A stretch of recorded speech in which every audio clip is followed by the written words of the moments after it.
Well, dadgum. Okay. Well, just kind of think about all that stuff I just said as soon as you go home and watch the video, because I'm sure that's what you do, right? Obviously, obviously, obviously. Okay.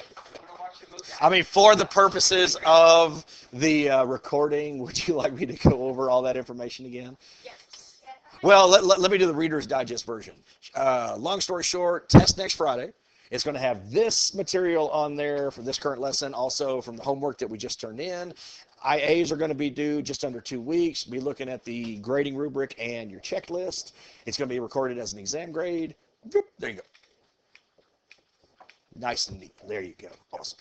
Okay, so for this lesson, as I said, kind of talks about a lot of different items. We kind of took different things and just put them all together in this one lesson, with the majority of it being what we call error approximation. And what we're saying is absolute, relative, and percentage error. So I didn't have these definitions right here on your paper, so if you want to take a minute to go ahead and copy those down, you can. If not, you don't have to worry about it. Assume absolute error to be the smallest unit of measurement at your disposal. So it says, for example, measuring with a ruler, the smallest unit is going to be 1 millimeter, so your measurement is accurate to plus or minus 1 millimeter. Okay, relative error tells you how far off you were in comparison to the real measurement. So relative and percentage error are going to go hand in hand. Percentage error is exactly what you would think. It's the percentage that you're going to be off from the real value. The relative error is just the decimal version of that. In fact, to get from relative error to percentage, all you have to do is multiply by 100. So those are pretty much going to go hand in hand. You've either got the decimal or the percentage value that we're going to be looking at. So here's absolute error. It's going to be the absolute value of what we call V sub A minus V sub E. Now V sub A, that's the approximated value. All right.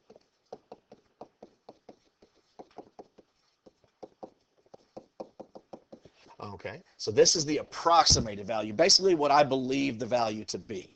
Like if we go ahead and start talking about pi, most people just immediately say what? 3.14. Okay, which is a really good representation, but it's not the exact value. Now, V sub E is the exact value. All right. All right. So V sub A is going to be the approximated. V sub E is what the value actually is. Okay. And then you take the difference and the absolute value of that. All right, so it's going to tell you basically how far off of the real value that you are. Now, in order to find relative error, you're going to take the absolute error and divide by the exact value itself. And then, of course, in order to get the percentage, you're just going to take the relative and multiply by 100. And that is going to be provided to you on the formula sheet when you take your paper exams. So let me kind of give you a brief example before we get into the first one on the notes. It says you see 2 trees off in the distance. You estimate the distance between them to be 18 feet. The exact distance between them is 20 feet. What are the absolute, relative, and percentage errors? Okay, well, what would you describe 18 feet to be? That's the approximated. That's what we believe it to be. So if I'm looking at these 2 trees off in the distance, I'm going to guesstimate that they're 18 feet apart. So this would be V sub A. All right, but they're actually 20 feet apart. That's the exact distance. So that would be V sub E. So instead of writing it out, I'm just going to go ahead and put AE for absolute error. Okay. So the absolute error would be the absolute value of the approximated minus the exact. So what does absolute value do anyway? It just works on the value and not like the sign. There you go.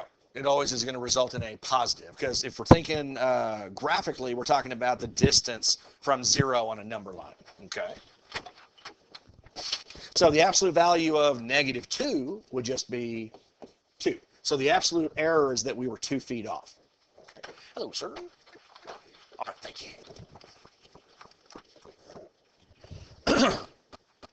Now, if I want to go ahead and find the relative error, I'm going to take the absolute error that we just found, and I'm going to divide it by the exact. So the relative error, okay, is going to be 2/18. Okay. Oh, I'm sorry, 2/20. Okay. Always divide by the exact. So that's going to give me 1/10. And what is that as a decimal? Okay, 0.1. There you go. So the relative error is going to be 0.1. And then the percentage error is simply to go ahead and multiply that by 100 in order to see what the actual percentage is. All right. So the percentage error, well, 0.1 times 100, that would just be 10%. Okay. And there we go. That's absolute, relative, and percentage. So like I said, relative and percentage, they're very much associated. It's just different versions of the same thing. Okay. You say we got to the root of the problem. Absolutely. You weren't barking up the wrong tree with that joke. No. Okay. All right. And the thing about error approximation, it might get a little difficult, but if you stick with it, you're going to be just fine. I'm trying to branch out and try some new material. Okay. All right. So I think Caitlin is trying to tell me non-verbally to leave it alone. Okay. Man, I just went on a roll there, didn't I? All right. Hopefully this isn't going to stump anybody. Did you hear that one? I said hopefully by the time we're done it won't stump anyone. It's a Friday. Okay. All right, let's do the same thing here. All right. So next example. If the fraction 7/5 is used to approximate the square root of 2, what are the absolute, relative, and percentage errors associated with the approximation? Okay. So what we're going to go ahead and do first, does anybody happen to know what is 7/5 as a decimal value? 1.4. There we go. Okay, so 1.4, that would be considered my approximated value, V sub A. Now, the exact value is going to be taking the radical itself. So you'll be using a calculator, to do that. So in order to go ahead and figure out what my absolute error is going to be, I'm going to take the absolute value of the approximated, okay, the 1.4, and I'm going to subtract the exact value. And we can actually just go ahead and type all this in at the same time. There's different ways to find this on your Inspire. What I always like to do if I need absolute value, this button right here between 9 and the open book, in fact, we use that for matrices when we were talking about chi-squared. If you go ahead and click that, you'll notice you have absolute value bars is the first icon in the second row. Okay. So I'm going to go ahead and type in control divide, there's 7/5, and you can type in the 1.4 if you want to, okay, minus the square root of 2. All right. So this would be my absolute error, okay. And let's say we want to go ahead and write that in 3 significant figures. So what? 0.142. Okay, there we go. Remember, when the decimal is present, we don't start counting until the first non-zero number. So let's say 0.0142. Okay, perfect. So 0.0142. Now I want my relative error. So I'm going to take the absolute error that I just found, and I'm going to divide by the exact value. So in this case, I'm going to divide by the square root of 2. So absolute error divided by the square root of 2. Okay. So I'm getting 0.01. Now, again, to 3 sig figs, I would just say 0, 0. Okay. Now, would I go ahead and say 101 or leave it as 100? 101. 101. There we go. So 0.0101. And, of course, I'm just rounding it to go ahead and put something on my paper. Okay. And then now all I have to do if I want the percentage error, okay, like percentage-wise, how far off is my answer, multiply by 100. But again, that's just going to move the decimal 2 places over. So about 1.01%. We'll go ahead and stick with the 3 sig figs. Okay. So percentage error about 1.01%. There we go. Any questions on calculating absolute error, relative error, or percentage error? Good. Okay. Well, all right. What else we have today? Computation errors. Whenever calculating with one or more quantities that are in error, the results will also be in error. This is often true in measurements because we can only be so accurate when taking them. So here's our example. A rectangular field has been measured as being 120 meters long and 55 meters wide. Both measurements are correct to 2 significant figures. What are the bounds on the errors if these figures are used to calculate the perimeter and the area? So the key word here is bounds. So you remember in the previous lesson when we talked about the error being within plus or minus 1/2 the smallest unit of measurement. Well, this is when we actually want to go ahead and apply it. Let's talk about the length first. Okay, so I'm going to go ahead and set up, in fact, we could do this for both of them. We'll set up the length right here. What would be the upper boundary?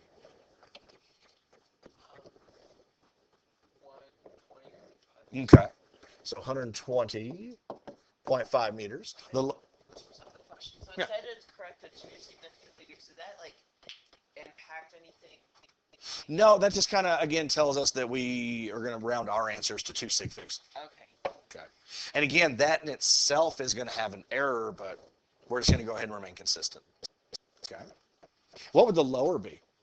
100, 119.5. And then we'll go ahead and do the same thing for the width, which is, and I kind of covered over it, that is 55. Okay. So the upper would be 55.5, and then the lower would be, that way too far away, 54.5. And see, the idea is you're trying to get to the decimal value that's as closest to these significant figures as you can. Like, for example, if I did round this up to 55, we'd have our 2 sig figs. But we don't include this one because if I rounded it to 2 significant figures, then it would be 56. You remember we kind of had that conversation. We talked about this right before Thanksgiving, right? I believe that's when we did that? Okay. All right. So using these, okay, what are the bounds on the errors if these figures are used to calculate the perimeter and then the area? All right. Well, how would we find the perimeter of a rectangle? 2L plus 2W. There you go. Okay.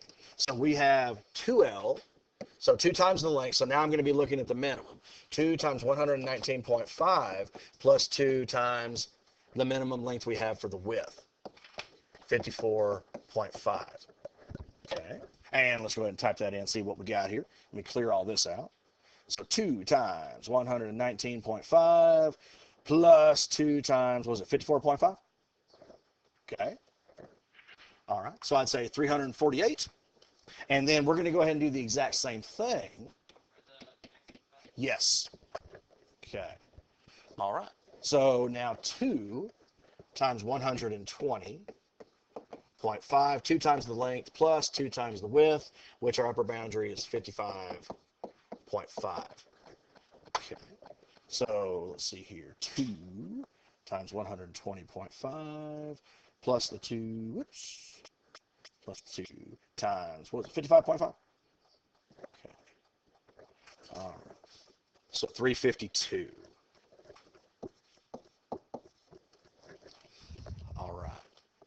Now, we do want to go ahead and write these using the 2 significant figures. Again, we want to be consistent because it did specifically mention that. So what would 348 be to 2 sig figs? 350. It would just be 350. So let's say 350, while the other one would be, okay, 350. There we go. Okay. Yes. Mm-hmm. Here we go. Okay. Makes sense?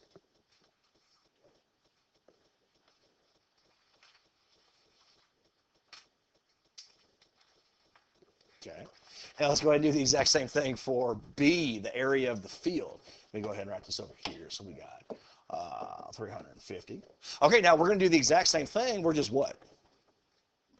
We're just multiplying now. So that's why I went ahead and wrote those boundaries over to the side, because to find the area of the rectangle, well, we're just going to go ahead and multiply those now.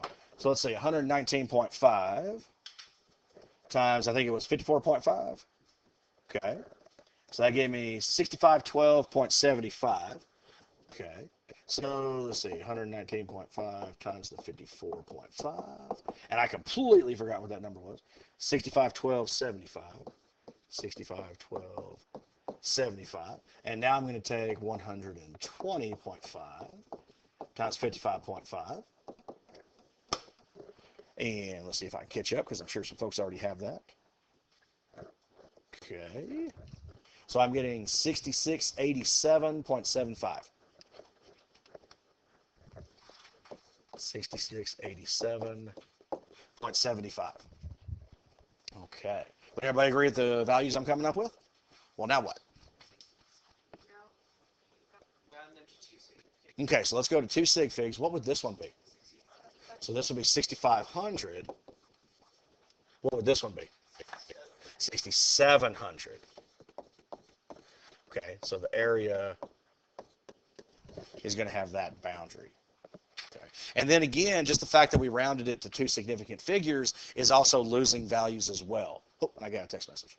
Okay, so. No, I changed it because originally, if my wife texts me, she had her own ringtone or sound bite, whatever you want to call it, where it's Harley Quinn saying, "Hi, Puddin'." But if it was anybody else texting me, then it would be the Joker laugh.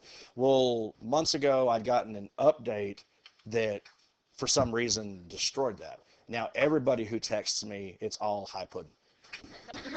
So if my dad texts me, "Hi, Puddin'," it's, and I can't seem to figure out why it won't go back. So there you go. Hopefully, actually, let me check that real fast. I would never do this in the middle of class, but my daughter is sick today. I just want to make sure. Oh, I do have one.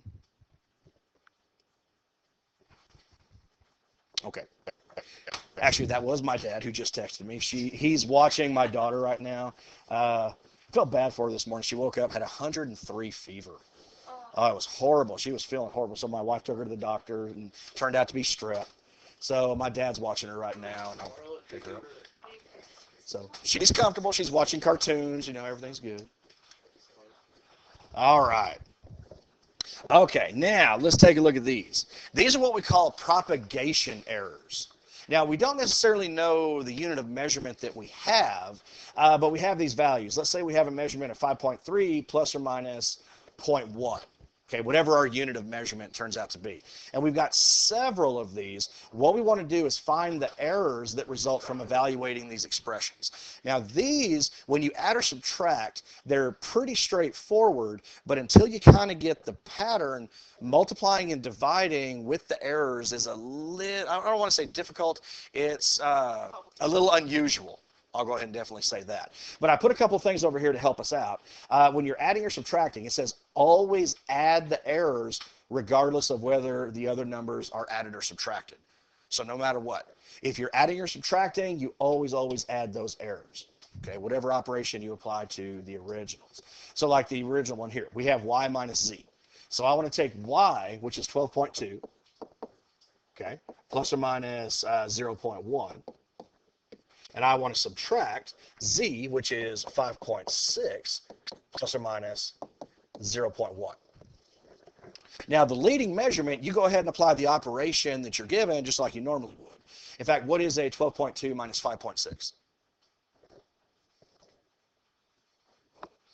6.6, okay. So that is 6.6 plus or minus. Now you need the error after performing the operation with these errors. So itself is going to have its own error. So no matter what, even if you're subtracting, if you add or subtract these type of expressions, you always add those. So that would be 0.2. Okay, you always add the errors if you're adding or subtracting these expressions. Okay, so like I said, adding and subtracting is pretty straightforward. That's all there is to it. Now there's a few extra steps when it comes to multiplying and dividing. Okay, so let's go ahead and take a look at B. Now, before we can take a look at the division, we'd have to take care of what? Okay, we got to take care of that denominator. We got to take care of z minus x. So I'm going to go ahead and do this down here where I have a little more room. Okay, so let's say I have z, which is 5.6. So z minus x is equal to 5.6 plus or minus 0.1. And I want to subtract x, which is 5.3 plus or minus another 0.1. Okay. So what would you say that final answer is going to be? Okay, that's going to be 0.3. So 0.3 plus or minus 0.2. Okay, now I want to move on to the next portion of this. I'm going to take a look at the division. So y over the z minus x equals, well, y was 12.2. Oops. 12.2 plus or minus a 0.1 divided by the z minus x that we just found, 0.3 plus or minus 0.2. Okay. Now, I'm explaining this verbally over here. Multiplying and dividing is going to be different. Divide the error by the original number, multiply by 100. Do the same for the other error and number, add those percents, and apply this to the outcome of the original operation. So I know that's probably as clear as mud, but let's go ahead and walk through it one step at a time. The first thing you're going to do, you notice when you were adding or subtracting, what'd you do with the values themselves? Yeah, you actually applied that operation, right? So we're going to go ahead and do the same thing here. I want to go ahead and take the 12.2 and actually divide by the 0.3. All right, so let's see what that's going to give me. 12.2 divided by 0.3 is 40.6 repeating, right? Okay. So I'm going to go ahead and say 40.7. Now, I'm going to go ahead and label this as my final answer. So I'm going to go ahead and say 40.7 plus or minus. See, right there, you've already got half of your answer. The real work is going to come from trying to figure out what the error is going to be that you're going to add or subtract on this. So what it says, divide the error by the original number, and you're going to have to do this twice. So the first error is 0.1, and I'm going to go ahead and divide it by his value, 12.2. So 0.1 divided by 12.2, okay, and then we want to multiply this by 100. Okay, and this is going to give me a number. Then I want to do the exact same thing to the other number that we just calculated to be z minus x. So the error here was 0.2. We'll put this over here so I have a little more room. 0.2 over his measure was 0.3. Okay, and then I'm going to multiply that by 100. Okay, is everybody with me? Okay, now let's go ahead and figure out what those are. 0.1 divided by 12.2, so let's see here. 0.1 over 12.2, get out in back of it, and times 100. There we go. So 0.819672, is that what you guys are getting? Okay. Now let's do the same thing for the other one. I believe it was 0.2 over 0.3. Okay. There we go. Go behind it, times 100. Okay. There we go. Would everybody agree? All right. Now I'm going to add these together. Okay. So I'm going to use my calculator just like I like to do. I'm going to highlight that previous one plus. Let's jump up here, highlight that one. Okay. This is the percentage I want to take of the first value that I just found. Okay. Is everybody okay with that? 67.5%.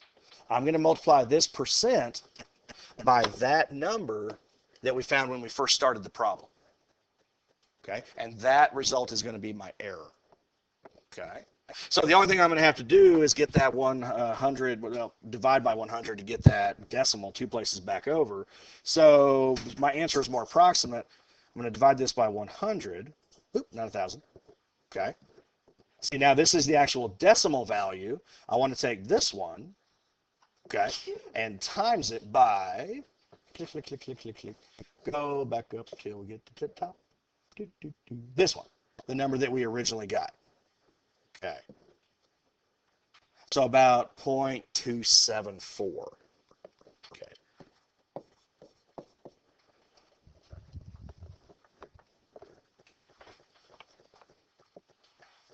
Actually, wait a minute. That should be 27.4. Did I take the wrong number? Did I take the wrong number? Oh, did it? Oh, okay. Okay. Yeah, because we should be getting 27.5. That's my fault. Must have actually done it when I hit it twice. Okay. But there we go. Now, on this one, I was talking to Mr. Reeves about this because it was another question about significant figures. And he says, as a statistician, if he were to look at these numbers like this, because these first ones are like this is 2 sig figs, this is 3, this is 2, but all the errors are what? They're 1. He goes, because they're all different, I wouldn't look at it from a significant figure point of view. I would look at it that they're all being rounded to the first decimal place, that they're all 10s. Okay, so on this one right here, that's why I would go ahead and keep the 40.7 and the 27.5. I just keep that consistent round to the 1 decimal place.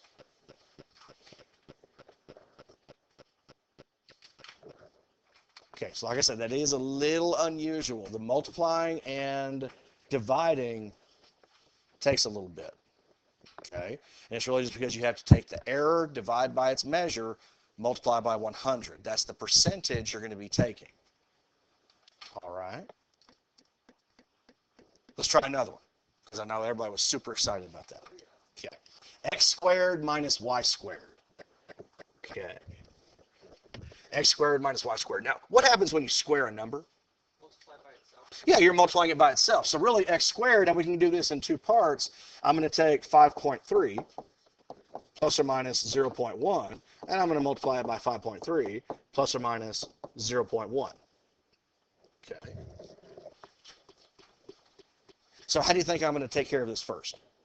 So you'll multiply the 5.3. Okay, so let's multiply the 5.3s.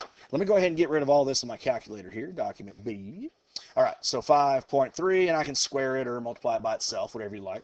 Okay, so I'm getting 28.09. And let's see if there's any more decimals to that. Nope, it's just 28.09. So as far as my final answer is concerned, okay, well, I can't go to the final yet because I got to subtract y squared. So at least I know I'm going to have, and I totally forgot what that number was, 28.09. Okay, plus or minus. And then you'll multiply, would you multiply 0.01 times 5.3 and then add them together? No, not multiply again, we divide. Oh, we're multiplying. Yeah, we always divide the measure by the error, and then we multiply it by 100. So just like we did before, I'm going to take that error of 0.1, I'm going to divide it by what I have, okay, and then I'm going to multiply that by 100. But this one's kind of unusual. We're squaring a number, right? So I actually want to do this twice. Okay. All right. So 0.1 over 5.3 times 100. Now in the calculator, we can just go ahead and double that. But I just wanted to go ahead and write it out to really emphasize that since we're squaring it, you are going to be doing this twice. You'll do it for each value. Okay. So let's see what that's going to give me. 0.1 divided by 5.3. So 0.1 divided by 5.3. Okay. I'm going to multiply that by 100. All right. So this is 1.88, but what I want to do is double that. Okay, because we're squaring the same number. So I actually should be getting 3.77358. Is that good? Okay. Now, remember, this is the percentage. I need to go ahead and convert it back to a decimal and multiply that by the 28.09 that I originally had. That's going to be the error on that one. Okay. Emily, you with me? So you divide it by 100 Mm-hmm. to get it back to a decimal. Yes. And then multiply it by 100. Yes. Okay. And really, kind of when I'm thinking about it, I don't think we need to multiply by 100 to begin with if we're just going to divide by 100 to get right back to the decimal. I think we could just probably go ahead and throw that out. But let me go ahead and do this. Divided by 100. Okay. So I need 0.037736 of 28.09. So 1.06. Okay, let's see. I'm just curious if there are any more decimals there. No. But we're rounding it to the nearest tenth, so I would go ahead and say 1.1. And I would actually go ahead and even change this to 28.1 now. Okay, so that would represent x squared. Now we want to go ahead and subtract. We want to do the same thing for y squared. Is everybody okay with how I'm doing this? Okay. Now, like I said, it's kind of a lengthy process, but it's okay. You take it one step at a time. Okay. How would I take this? Let me go ahead and write it out again. We want to take y times y, so 12.2 plus or minus 0.1 times 12.2 plus or minus 0.1. So what am I going to do first? Multiply 12.2. Okay. So let's see, I'm going to multiply 12.2. Let me go ahead and get rid of this out here, document B. So 12.2 squared. Okay, so 148.84. Now, I'm going to round it on my paper, but I'm still going to use that value, 148.8. 148.8 plus or minus. Okay. Now, how do I find the error that's associated with that? Divide 0.1 by 12. Okay. So 0.1 divided by 12.2. But this one's unusual. Now, we're not going to go ahead and multiply by 100. We're just going to go ahead and save ourselves a step. Because that would give us the actual percentage, but we need the decimal in order to multiply. So we're just going to go ahead and take him out. Does that make sense? Okay. I mean, if you want to keep multiplying by 100 and then divide by 100 again, whatever works best for you. But we are going to have to do this how many times? Twice. All right. So let me go ahead and take control divide. So 0.1 divided by 12.2. Okay. Now that's for one of them. Now I want to double that. Remember, because we had two. So this is what I've got to multiply against this guy right here. 148.84. Okay. Times. Oop, went too far. Oh. Hello. Yes, Kiana. Right. Where's Kiana? Oh, there she is. Kiana vanished.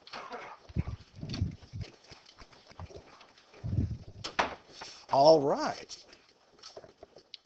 So this one here is giving me 2.4. That is my error. Plus or minus 2.4. And now that we've taken care of the x squared and the y squared, addition and subtraction is very, very easy. Okay. So what would I do here? I'm looking for 28.1 minus what? Okay, so 28.1 minus, what was it, 148.8? So that's going to give me negative 120.7. No, not this. Because the error has already been taken care of for you. You're just actually performing an operation with them. So negative 120.7, and am I going to take 1.1 minus 2.4? There you go. No matter if you're adding or subtracting, you always add those errors. So this would be plus or minus 3.5. No. Not in this one. Because we're working with the error. We're not finding what the error is. Okay.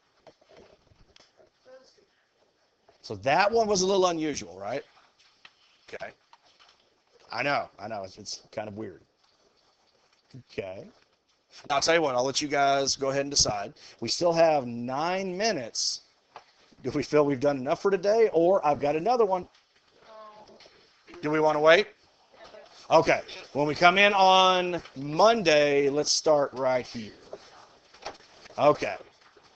And then I even have one for you guys to work on your own. Oh, that's you had a question. Sorry.